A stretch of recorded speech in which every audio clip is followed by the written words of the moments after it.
I promise you guys, this is the last one because I'm still in my truck. As you see, I hadn't turned it in. So, funny story, but true story. And really, it's not funny. So, this whole time I've been at Prime, I had to purchase a parking spot for my truck when I take my home time. And I was rarely at home, but I still had to pay a monthly fee for that parking spot because where I stay, I'm not allowed to bring a semi truck there. Didn't want to get no ticket, none of that mess, or you know, having stickers and stuff on it. So I had to purchase this this bobtail parking. I was paying $185 a month for that parking spot. I know that Prime and Wilson are partners, and it's a Wilson's terminal close by me. So I asked my fleet manager, I was like, hey, there's a Wilson's terminal nearby me, and I want to know, am I able to park my truck there? Or if I have a trailer, can I park my trailer there?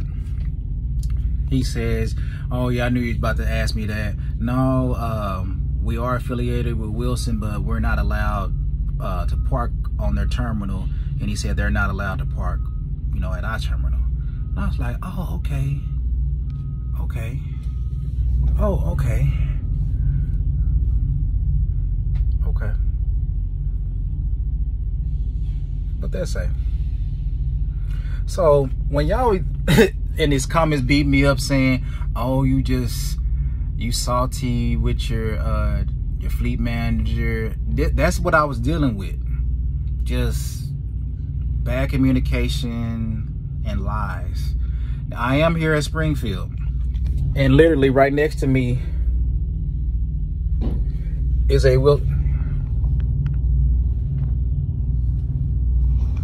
I'm here at Springfield, and you see Wilson right next to me. So they can park here. They can park at their terminal. They actually have a terminal here. It's literally right down the street. They can park there. Of course, they pull our trailers. I've never seen a Prime truck. I've never seen a Prime. That doesn't mean it doesn't happen. I just never seen a Prime truck with a Wilson's trailer. It's always the opposite, Wilson pulling a Prime Inc. trailer. But I was like, man, that would, and I said, well, that would really save me some money. So yeah, unfortunately, we just can't. And he was real short with me, stern with me, and I was like, okay.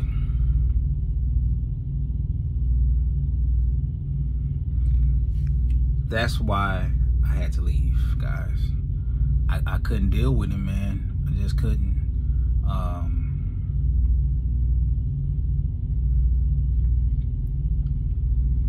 Everybody's not meant to do certain things. Some things at some points come natural to people, and that's just because they've been doing it for a long time. He's been a fleet manager since 2015. Just because he's been here that long doesn't mean he's been a good fleet manager. He's just been here since 2015, and it's 2024. Being good at something and then just doing something for a long time, and you know, stuff coming to you easier because you've just been doing it for a long time is two different things. If you don't have compassion about stuff and people, just get out of it. Go do something else. I mean, I know you've been doing it since 2015, but maybe it's time for you to do something else. Maybe you've outgrown this, because I'm leaving.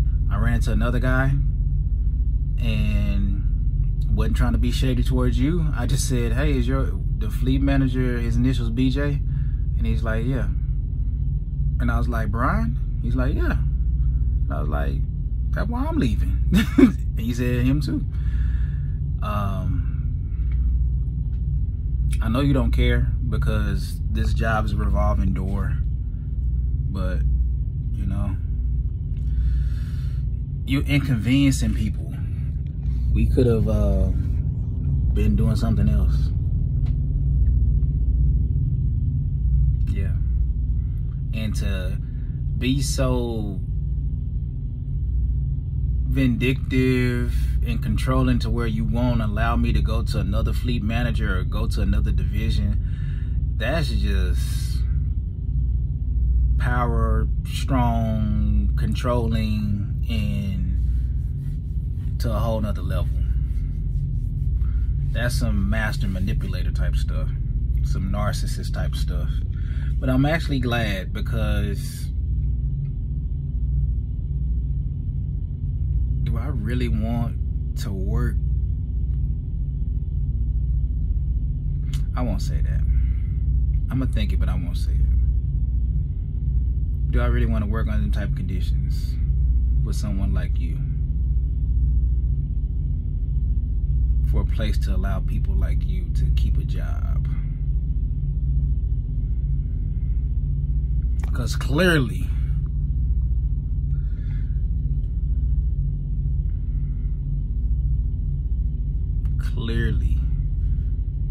you're either out of touch.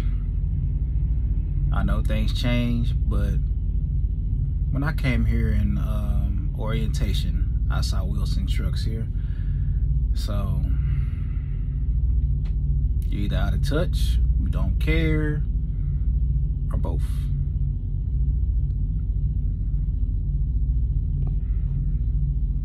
Cost me money, man. You cost me money. You cost me money. What's going on, world? So I'm back. But anyway, so today is the next day, which will be Friday. And last night when I dropped the truck off with the inspector, he told me I could stay there or not. So the process, you tell inbound, well, I called Success Leasing, told them that I wanted to walk away from the lease. Let me cut this down, make sure you guys can hear me. That was the AC. So I called Success Leasing, tell them that I want to walk away from the lease. And they was like, well, is there anything we can do, anything we did? I'm like, oh, no. It's nothing you guys did. This is completely because of my business and my situation with my fleet manager. I said, you guys have been great. So the lady was like, okay. Then she told me if I changed my mind or whatever, just, you know, call back and I might reach her or someone else. I said, oh, no, I don't think I'm gonna change my mind. But then I just asked her, okay, so what was the process? Do I have to, I thought I had to go there. So she says, no, you when you come back to Springfield, or any of the terminals, Springfield's the closest one to me, and you know, it's the corporate one.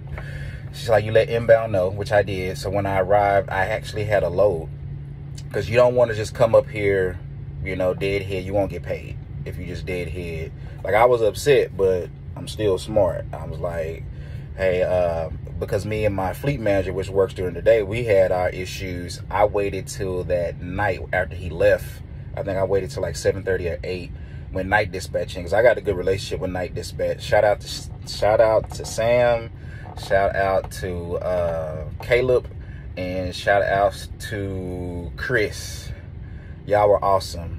I appreciate the night staff, everything y'all do. Y'all hold it down on the nights and the weekends. Y'all's hard work always goes, you know, overlooked, but I appreciate y'all were always good with me. Y'all helped me out, and y'all were great with communicating. Y'all would answer the phone. Y'all would respond in a timely manner to anything I sent, as far as messages wise, through my phone or through the Qualcomm. So I spoke with Sam. Sam got me a load up here. Once I arrived in, I just told the guys in inbound, hey, you know, well, they're going to tell you, hey, we got to inspect the trailer, blah, blah, blah. So that was cool. Then I said, hey, after you inspected, I'm going to bring this in to be repowered. So they was like, okay, well, just go take your BOLs inside to driver lineup. And I did, and I turned it into driver lineup, and they asked me, okay, how long do you plan on staying at the terminal?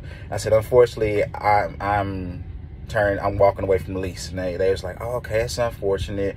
And driver lineup explained to me what to do. They was like, you want to take your tractor over to bay number 47.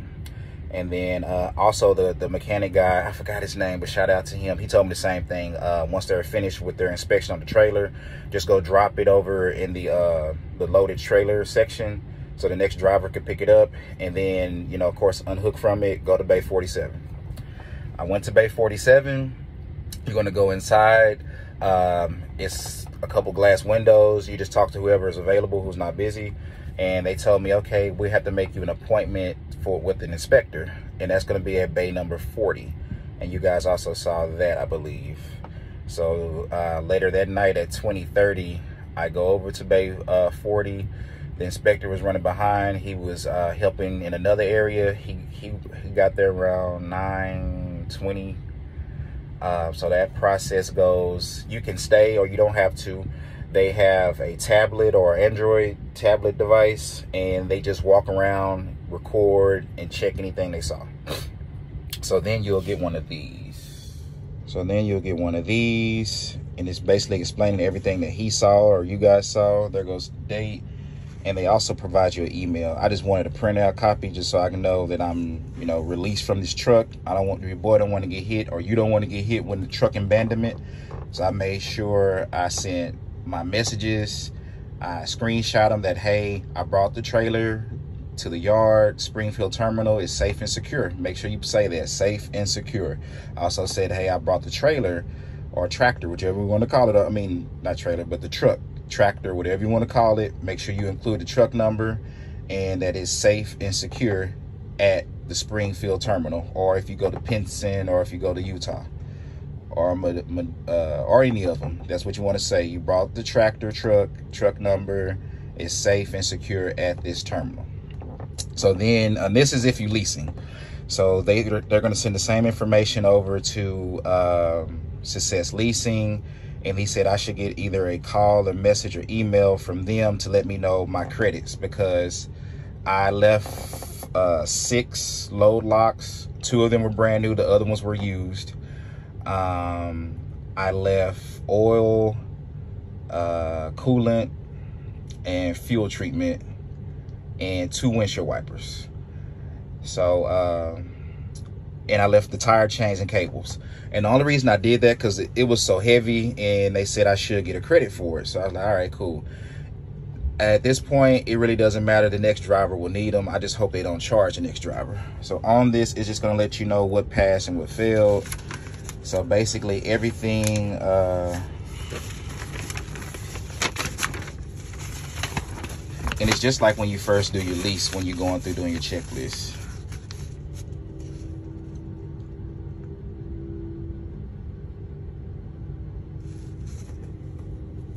So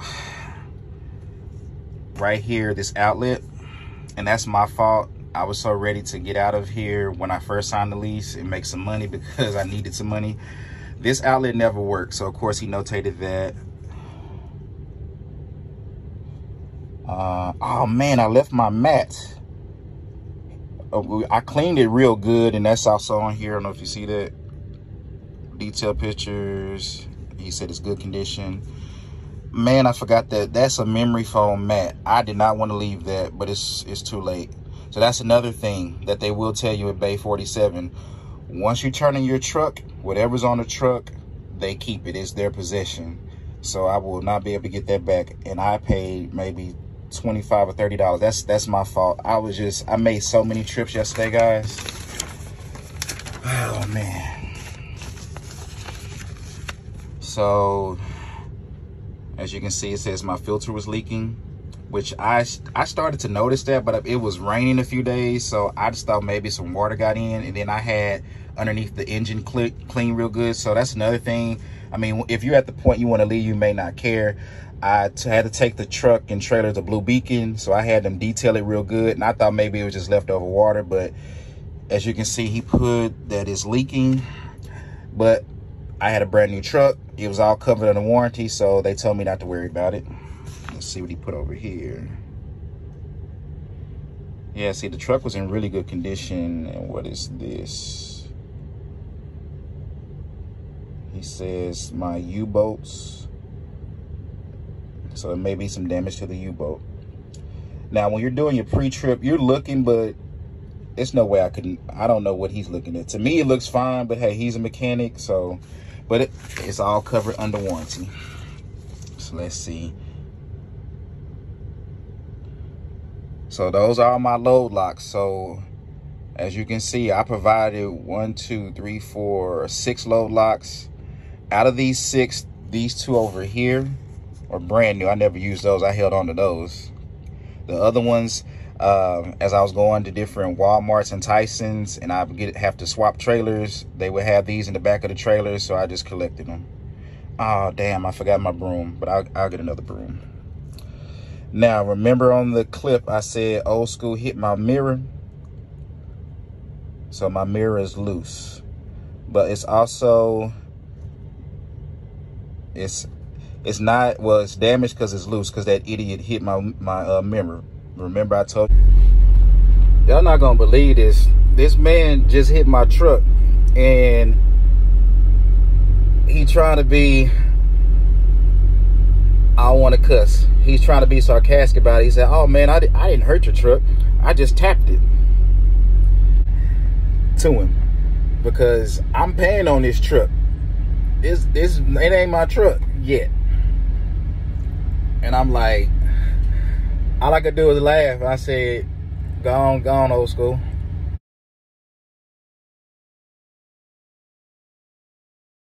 When I was down in Louisiana, the guy hit my mirror and thought it was funny, and I started to knock him out. So yeah, the mirror is loose, but they can tighten that up, and that's covered under warranty. And lastly,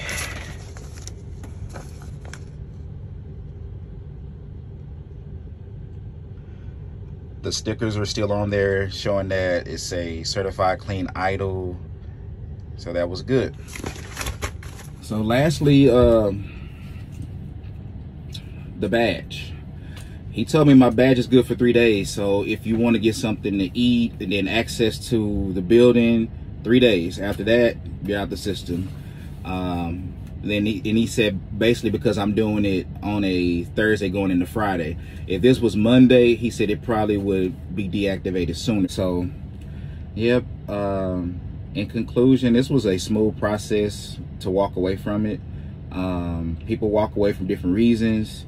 Mine was strictly the relationship that I didn't have with the fleet manager. It was affecting my business and affecting my health, affecting my family. So I had to make the right decision and walk away. Everybody's situation is different. I believe if I had a different fleet manager, my time here would have lasted longer. My experiences would have been better. The Success Leasing program is not a scam. They don't force you to sign anything. They go over everything with you. The only hurdle or hiccup is the fleet manager. You are made or broken, or you're profitable or not profitable, in my case, based off your fleet manager. They say you can reject loads. You can, but depending on the fleet manager you have, they will either force you back onto it, they may give you something worse, or you just don't know, because everything is based off of the fleet manager, the fleet manager's mood for that day or that week. If the fleet manager, they're human, if they're going through something, they may take it out on you. But that's that. Hold on to this and everything else I have, and we're about to roll. I am 7 hours, 442 miles from my home, and I can't wait to get home. I had to go put some fuel in this truck, and yeah, I'm gonna take some time off from YouTube and, you know, just enjoy time with my family, and then decide what I'm gonna do. Whether I might go work at a barbershop, might open up a barbershop, I don't know. I wasn't crazy, so I kept my barber's license. I didn't let it expire, so I'm still good with the barbering thing. I still have all my barber equipment, so I don't know. Haven't decided.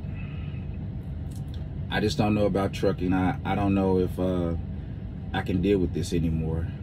The experience is hard if you're a family man, being away from your family.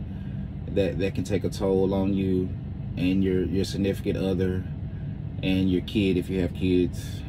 I hate popping in and out on my daughter, so I like to take off consistently so she won't be confused about what's going on and where's daddy and getting sad. So I don't know. I don't know.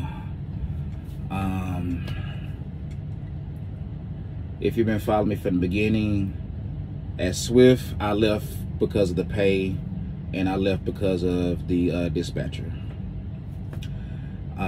at Snyder, I just left because I kept seeing all of the people at Prime showing all this money they were making, and I didn't have no issue at Prime. I didn't have any issue at Snyder. Snyder was strict, and I couldn't record like I was doing with Prime, but I could do voiceovers. But they were strict.